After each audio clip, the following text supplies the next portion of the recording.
थोड़ी होगा, बैठ जाइए। सरकार की ओर से जो उत्तर आया है, माननीय सदस्य पूछ रहे हैं प्रश्नोत्तर काल भी आप ही का है, 10-11 क्वेश्चन में 6 क्वेश्चन विरोधी दल का है, आप क्यों डिस्टर्ब कर देते हैं विरोधी दल के लोगों का?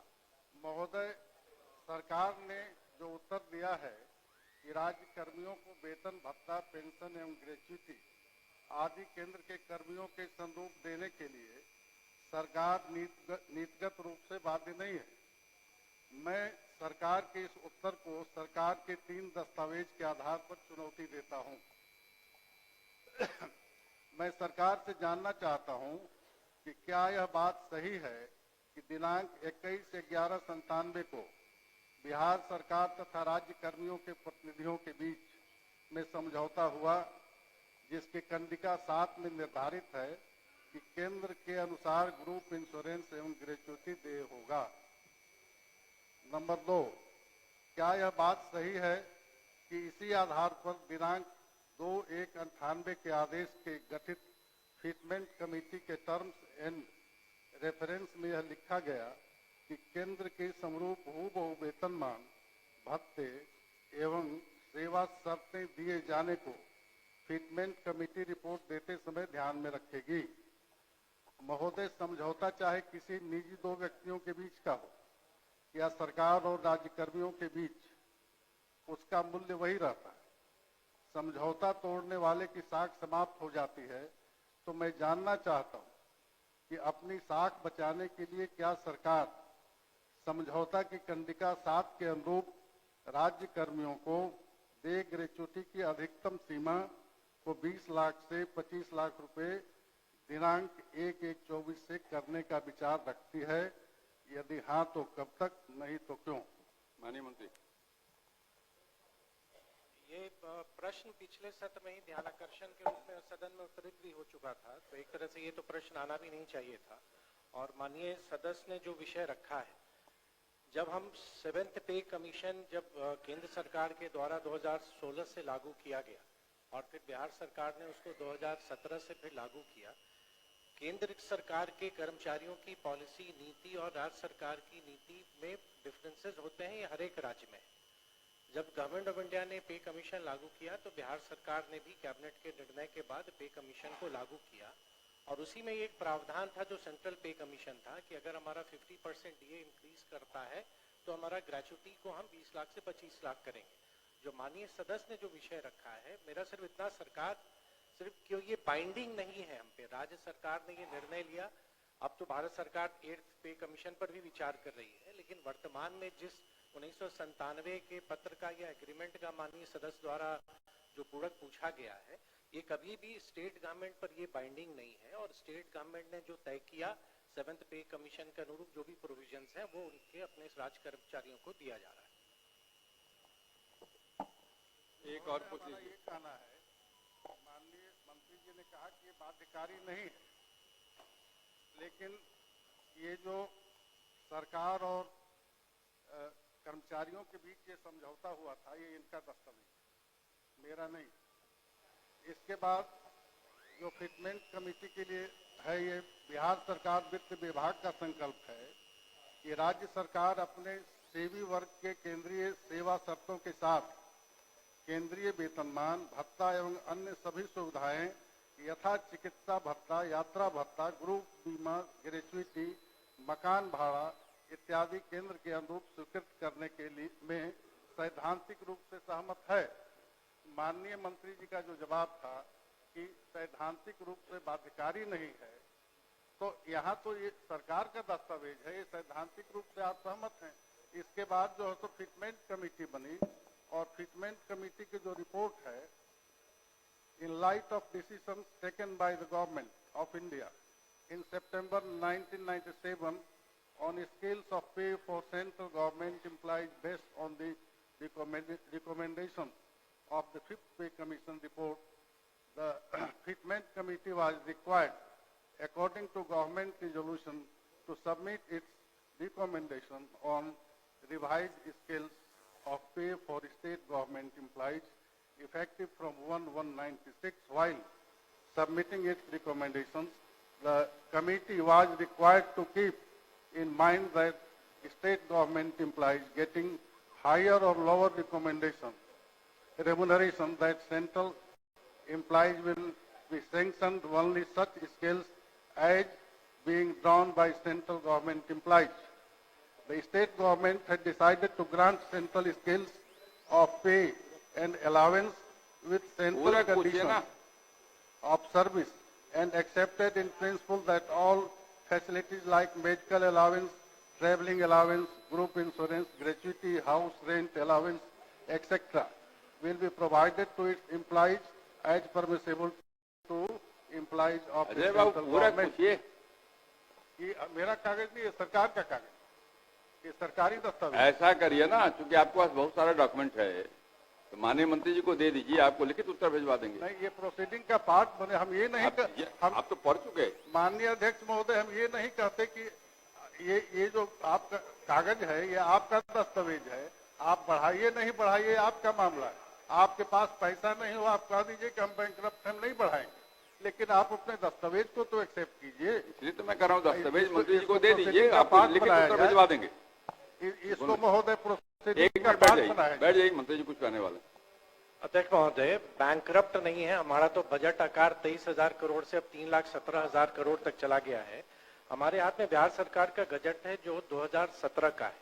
मेरा सिर्फ इतना कहना है कि जिस विषय को माननीय सदस्य उठा रहे हैं, किसी भी स्टेट गवर्नमेंट पर, सिर्फ बिहार में ही नहीं, देश के किसी भी राज्य में भारत सरकार के लिए जो कर्मचारियों के लिए जो नियमावली बनाती है वो किसी भी स्टेट गवर्नमेंट पर बाइंडिंग नहीं है। विभिन्न राज्यों में अपने कर्मचारियों की अपनी पॉलिसी होती है और राज्य सरकार मंत्रिपरिषद के निर्णय के आलोक में जो उचित लगता है, मेजर प्रोविजंस जो 7th पे कमीशन के हैं उसको गवर्नमेंट ऑफ बिहार ने मंत्रिमंडल के निर्णय से माननीय मुख्यमंत्री की स्वीकृति के बाद उसको लागू किया हुआ है और ये स्टेट गवर्नमेंट पर बाइंडिंग नहीं है। यही मेरा माननीय सदस्य को मेरा सूचना देना।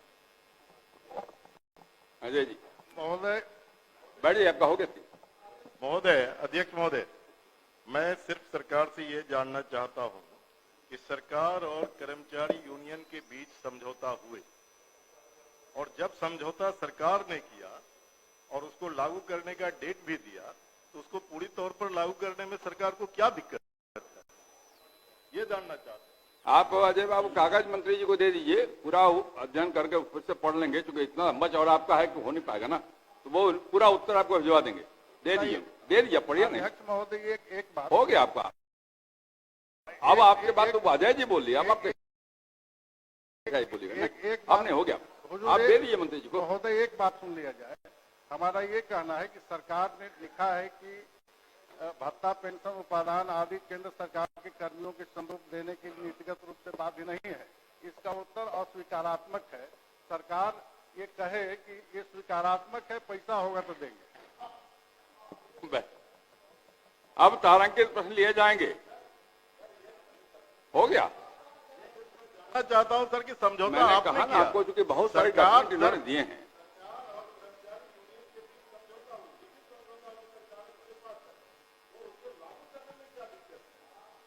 समझौता सिर्फ को दबाने के लिए होता है। अजय जी तो समझौते का कागज उन्होंने पढ़ के सुनाया। बैठ जाइए ना, आप बैठ जाइए, आप पहले बैठ जाइए ना। उन्होंने उसको भी पढ़ के सुनाया है, इसलिए मैंने कहा उनको कि सब कागज उनको दे दीजिए और वो लिखित उत्तर उनको भेज। श्री संजीव कुमार, पूरक पूछिए संजीव जी। अध्यक्ष महोदय, मैं जो उत्तर आया है उससे मैं संतुष्ट नहीं हूं। मैं माननीय मंत्री जी से आग्रह करता हूं कि उत्तर में दिए हैं हर जोरावरपुर पंचायत नया गांव है और कोलवारा है और साथ में डोएठा पंचायत है, यहाँ पे बैंक की दूरी 4 से 6 किलोमीटर पे है और वो जो है वहां पे सिर्फ ग्राहक सेवा केंद्र खुला है। उसका एक सीमित दायरा होता है, 10,000 से 25,000 तक का ही ट्रांजैक्शन उसमें होता है। उससे ज्यादा ना बैंक ना किसानों को लोन का सुविधा उपलब्ध हो पाता है। इसलिए मैं आग्रह करता हूं कि ठीक है, आपने उत्तर में लिखा है कि यहाँ पे जो ये दिया जाएगा, जो भी बैंक का सुविधा दिया जाएगा वो बैंक पे निर्भर करता है, लेकिन सरकार के स्तर से उपरोक्त जगह पे एक शाखा खोलने का प्रस्ताव बैंकों को भेजा जाए। मेरा ये आग्रह है माननीय मंत्री से। आपका आग्रह मंत्री ने सुन लिया है, कुछ बोलने वाले हैं माननीय मंत्री? अध्यक्ष महोदय, जो माननीय सदस्य ने जिन गांव का विषय उठाया है, हमने उत्तर में स्पष्ट किया है कि वहां पे बैंकिंग सर्विसेज, मतलब किसी भी व्यक्ति वहां पे बैंकिंग सर्विसेज से वंचित नहीं है। चाहे वो बिजनेस कॉरेस्पॉन्डेंट के माध्यम से हो या वो ग्राहक सेवा केंद्र के माध्यम से हो, बहुत विस्तार से हमने उनको माननीय सदस्य का जो विषय था, जिन गांवों का उन्होंने उल्लेख किया, वो मैंने बताया भी। माननीय सदस्य और आपके माध्यम से पूरी सदन की जानकारी के लिए, भारत सरकार के वित्तीय सेवाएं विभाग का एक सर्कुलर है जो 2023 में बिहार के संदर्भ में वो पत्र आया था। अगर आपकी अनुमति हो तो एक पैराग्राफ में पढ़ दूं। आई वुड लाइक, ये ज्वाइंट सेक्रेटरी है मुकेश कुमार बंसल जी, उनका पत्र है। I would like to inform you, जो हमारे यहाँ मुख्य सचिव को इन्होंने, जो वित्त सचिव थे, उनको लिखा है।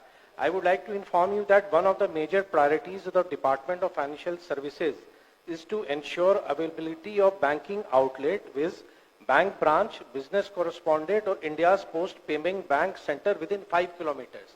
या हम पोस्ट ऑफिस के माध्यम से या बिजनेस कॉरेस्पॉन्डेंट के माध्यम से या ग्राहक सेवा केंद्र के माध्यम से 5 किलोमीटर जो बिहार की जो एक जितने भी रेवेन्यू विलेजेस हैं उस कंटेक्स्ट में आया है। और ये आगे ये कहते हैं कि ये the bank center within 5 kilometers distance of every inhabited village in the country under financial inclusion initiatives of government of India। Bharat सरकार पूरा फाइनेंशियल इंक्लूजन पर काम कर रही है। अध्यक्ष महोदय, आप अवगत हैं। बिहार के संदर्भ में जो उन्होंने बताया है, in this context the progress is being monitored through the Jan Dhan दर्शक application on which over 6 lakh banking outlets have been mapped through geographical information system GIS across country। The total number of villages in Bihar is 39133, 39,133, and all villages are covered with banking outlets as per the criteria prescribed। The status of banking infrastructure in the state of Bihar as on 30th April 2023 is total branch Bihar में 7,897 हैं, business correspondent 1,03,245 हैं, ATM 6,870 हैं और जो Indian postal payment bank है उसकी संख्या 8,431 है। तो जिन गांवों का उल्लेख माननीय सदस्य ने किया है, सर्विसेज वहां पे है। बैंक की फुल फ्लेज ब्रांच वहां नहीं हो सकती है, लेकिन बैंकिंग सर्विसेज वहां के लोगों को प्रोवाइड किया जा रहा है। माननीय सदस्य केवल ये कह रहे हैं, मैं जय सिंह जी सर, एक one request, I appreciate what he has said, sir, but my humble request is at least you can send the proposal to the concerned bank to open the bank in that concerned village। वो केवल एक प्रस्ताव है, दीजिए। मैं बोलिए। अध्यक्ष महोदय, आप भी अवगत हैं कि बैंक अपनी शाखाएं खोलने के लिए जो कॉमर्शियल वायबिलिटी है उस आधार पर बैंक निर्णय लेती है और आरबीआई का भी स्पष्ट रेगुलेशन है कि लोगों तक बैंकिंग सर्विसेज पहुंचाना है। तो जहां भी बैंक को लगता है आवश्यकता अनुसार वो ब्रांचेस को वो खोलती भी है और जो माननीय सदस्य की जो चिंता है उसमें वित्त विभाग देख लेगा, जो संभव होगा हम करेंगे। ठीक, धन्यवाद। श्री रामबली सिंह यादव, पूरक पूछिए रामबली बाबू। जी, माननीय अध्यक्ष महोदय, मैंने प्रश्न किया था महोदय, काको प्रखंड अंतर्गत सैदाबाद गांव में कब्रिस्तान घेराबंदी के लिए और जमीन का पूरा खाता नंबर, प्लॉट नंबर भी हमने दिया था। उत्तर आया है महोदय कि ये कब्रिस्तान की घेराबंदी प्राथमिकता सूची में शामिल नहीं है और इसकी प्राथमिकता सूची का निर्धारण पुलिस अधीक्षक और जिला पदाधिकारी संवेदनशीलता के आधार पर निर्धारित करते हैं। 2018 में जहानाबाद में जो दंगा हुआ था महोदय, इसी सरकार के रहते, और उसका असर अगल बगल इलाकों तक पहुंचा था। तो क्या इससे भी बड़ा संवेदनशीलता का प्रमाण आवश्यक है महोदय? हम सरकार से जानना चाहेंगे कि क्या इसको प्राथमिकता सूची में दर्ज कर इस कब्रिस्तान की घेराबंदी कराने पर सरकार विचार करती है, माननीय मंत्री, और अगर हाँ तो ये कब तक? माननीय सदस्यों ने जिस बात का जिक्र किया, एक आवेदन हमको भेज दें, हम कलेक्टर को भेज देंगे, देखेंगे, उसके बाद उसका विचार किया जाएगा। एक आवेदन भेज दीजिए तो कलेक्टर को भेज देंगे ताकि उसका विचार करें। श्री अजीत कुमार सिंह। प्रमोद जी, मेरा काम आप मत करिए। हाँ, आप मत करिए भेजने के लिए। इसमें क्या आपत्ति हो सकती है? तो पॉजिटिव जवाब है, सरकार के पहल पॉजिटिव है। अलग से भी आवेदन देना? हाँ, एक दे दीजिए इनको, मंत्री जी को दे दीजिए। माननीय अध्यक्ष महोदय, पूरक पूछिए जी। पूरक पूछ रहा हूं महोदय। हमने जो सवाल किया बड़ी जवाब देने में बाजीगरी दिखाते हैं अधिकारी लोग। पूरक पूछो भैया, पूरक। वही पूरक है महोदय। पहला मैंने पूछा कि क्या जो राज्य में अन्य राज्य कर्मी शहर में रहते हैं उन्हें अतिरिक्त शहरी भत्ता मिलता है, तो लिखा है कि स्वीकारात्मक है। फिर हमने पूछा कि क्या पुलिस कर्मी जो इधर पटना दानापुर में रहते हैं क्या इनको मिलता है, तो पहले तो लिखना चाहिए था कि नहीं मिलता है, वो नहीं लिखा गया है। जवाब जो दिया गया है उसमें एक चिट्ठी का हवाला दिया गया है महोदय कि 18 जून 24 के आलोक में पुलिस मुख्यालय को पटना जिला के खगौल और यहां पर देने के लिए भेजा गया है, लेकिन ये अभी तक लागू क्यों नहीं है, मेरा ये पहला पूरक है महोदय।